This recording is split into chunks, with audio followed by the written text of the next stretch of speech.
There comes a moment in every war when the world simply stops pretending, when the masks fall, when the monsters step into the daylight and everyone realizes there was never a hero coming to save them. And in The Boys Season 5, that moment is now.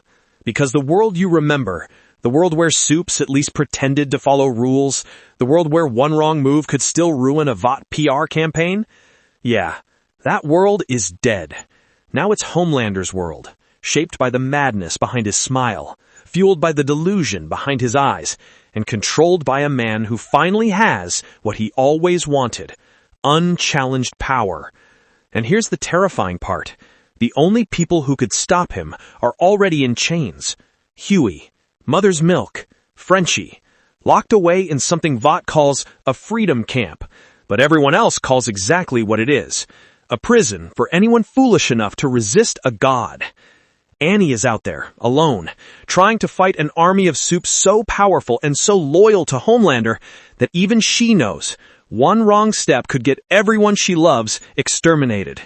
Kimiko has vanished without a trace, and when a silence that deep surrounds someone that deadly, it usually means one thing. Something terrible is coming. And then, just when the world is preparing for its final surrender, Butcher returns, broken, dying, unstable, but carrying a weapon that could end every Soup on Earth. A virus, a final solution, a nuclear option, a line you cross only when you're ready to burn everything, including yourself.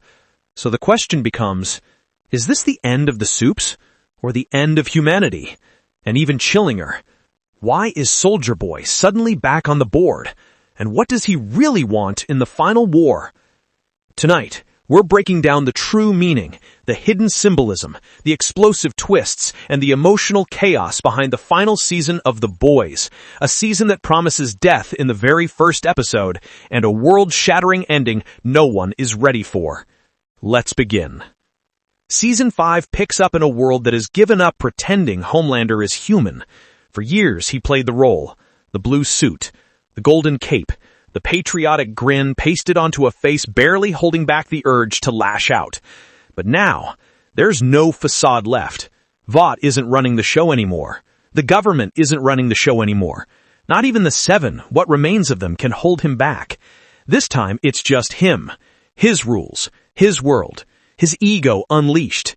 And if you thought Homelander was dangerous before, you've seen nothing yet. Because a tyrant who finally stops pretending is the most dangerous creature alive. And that's exactly why the boys are locked up. Vought didn't just want them gone. They wanted them forgotten, buried, erased, publicly labeled as terrorists, traitors, and threats to national security. A nice little package tied with a Vought ribbon and a Homelander smile. But here's where things get chilling. Freedom camps aren't prisons. They're statements. They say to the world, even the ones who fought back eventually kneel. Now imagine Huey in that place. A man who has spent years fighting a war he never asked for, now trapped in a cage built by the monster he helped create. A man who once believed in justice, now wondering if justice ever existed at all. Mother's Milk, the moral backbone of the boys, forced to watch the world slip into fascism while chained by the very system he tried to defend. Frenchie, haunted by his past, now imprisoned for fighting the future he feared most. And the one person who might be able to help them, Annie. But Annie is fighting her own war. A war with no team, no backup, no plan except survive one more day. And here's the twisted part. She's fighting an army built in her own image. Superheroes. The very thing she once idolized. The very thing she once wanted to become. But now, those same superheroes are marching hand in hand with a man who believes the world exists only to worship him. How do you fight an army when hope is outlawed? How do you resist when the strongest weapon your enemy has is belief? And while Annie tries to survive, Kimiko disappears. No explanation, no trail, no logic. She simply... But the silence she leaves behind is loud. Too loud. Characters like Kimiko don't just vanish. Not without reason. Not without purpose. And that absence? It's a warning. A message written in blood the audience hasn't seen yet. But the real shock, the moment everyone's been waiting for? comes when Butcher steps out of the shadows. A man who is more ghost than human now. A man dying from the inside because of the Temp V he abused. A man whose body is failing while his rage grows stronger. But he isn't empty-handed. In his possession is a virus. Not a weapon of war, a weapon of extinction. A virus designed to wipe soups from the earth like they were an infection. Think about that for a moment. A man who once swore to kill Homelander now holds the key to eliminating everyone like Homelander. The moral line isn't blurred anymore. It's gone. Completely. And the question becomes, is Butcher still fighting for justice? Or is he becoming the very monster he's trying to destroy? And just when the world begins spiraling into its darkest chapter, another figure reappears. A figure who should have stayed frozen. A figure with too much pride, too much anger, too much history to remain silent during the apocalypse. Soldier Boy. Not a cameo, not a flashback, a full return. And the moment he steps back into the story, the balance of power shifts. Because Soldier Boy hated Homelander long before the rest of the world did. And Homelander, he never forgot what Soldier Boy did to him. This is no reunion. This is a countdown to bloodshed. The truth no one wants to admit is this.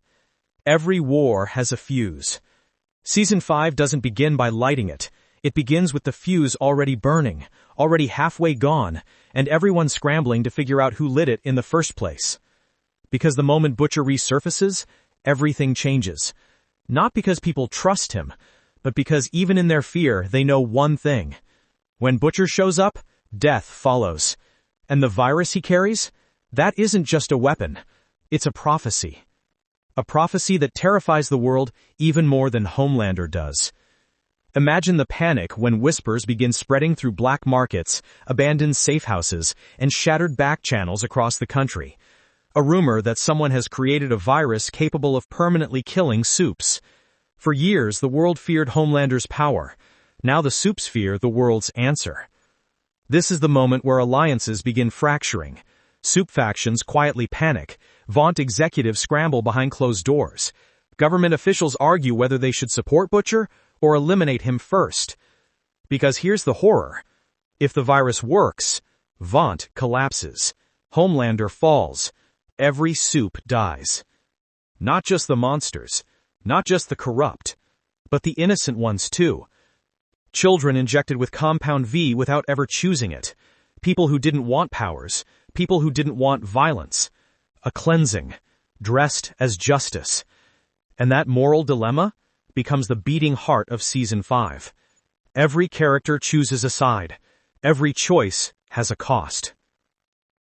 Now let's talk about Kimiko. Her disappearance isn't random. It's intentional storytelling.